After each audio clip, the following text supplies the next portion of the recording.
శ్రీశైలం జలాశయానికి ఎగువ ప్రాంతాల నుంచి నీటి ప్రవాహం స్థిరంగా కొనసాగుతుంది. జూరాల ప్రాజెక్టు నుంచి క్రమంగా నీటిని విడుదల చేయడంతో శ్రీశైలం డ్యాంకు భారీగా ఇన్ఫ్లో నమోదవుతుంది. కర్ణాటకలోని ఆలమట్టి, నారాయణపూర్ ప్రాజెక్టుల నుంచి నీటిని కిందకు విడుదల చేయడంతో జూరాల ప్రాజెక్టు గుండా శ్రీశైలానికి భారీగా ఇన్ఫ్లో నమోదవుతుంది. ఈ క్రమంలో శ్రీశైలంలోకి ప్రస్తుతం 2,32,308 క్యూసెక్కుల నీరు వచ్చి చేరుతుంది.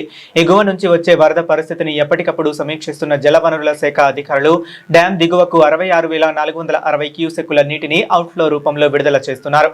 ప్రాజెక్టు పూర్తి స్థాయి నీటి మట్టం 885 అడుగులు కాగా శనివారం నాటికి నీటి మట్టం 876.20 అడుగులకు చేరుకుంది. అలాగే జలాశయం పూర్తి స్థాయి నీటి నిల్వ సామర్థ్యం 215.8070 టీఎంసీలు కాగా ప్రస్తుతం ప్రాజెక్టులో 169.4655 టీఎంసీల నీరు నిల్వ ఉంది. ఎగువ నుండి ఇన్ఫ్లో ఇలాగే కొనసాగితే మరికొద్ది రోజుల్లోనే డ్యాం పూర్తి స్థాయి నీటి మట్టానికి చేరుకునే అవకాశం ఉందని అధికారులు భావిస్తున్నారు. వరద నీటి ప్రవాహం స్థిరంగా కొనసాగుతుండటంతో ప్రాజెక్టు పరిధిలోని కుడి, ఎడమగట్టు జల విద్యుత్ కేంద్రాల్లో విద్యుత్ ఉత్పత్తిని ముమ్మరంగా కొనసాగిస్తున్నారు. రెండు రాష్ట్రాలకు సంబంధించిన విద్యుత్ ఉత్పత్తి కేంద్రాలలో అధికారులు పూర్తి సామర్థ్యంతో విద్యుత్ తయారు చేస్తూ ఉత్పత్తి చేసిన నీటిని దిగువన ఉన్న నాగార్జున సాగర్ వైపు వదులుతున్నారు.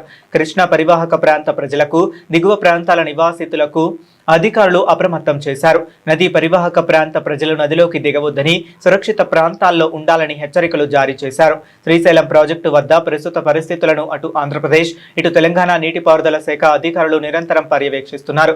వరద ఉధృతి పెరిగే అవకాశం ఉండడంతో త్వరలోనే శ్రీశైల క్రస్ట్ గేట్లను ఎత్తి నీటిని దిగువకు విడుదల చేసే దిశగా అధికారులు ఏర్పాట్లు పూర్తి చేస్తున్నారు.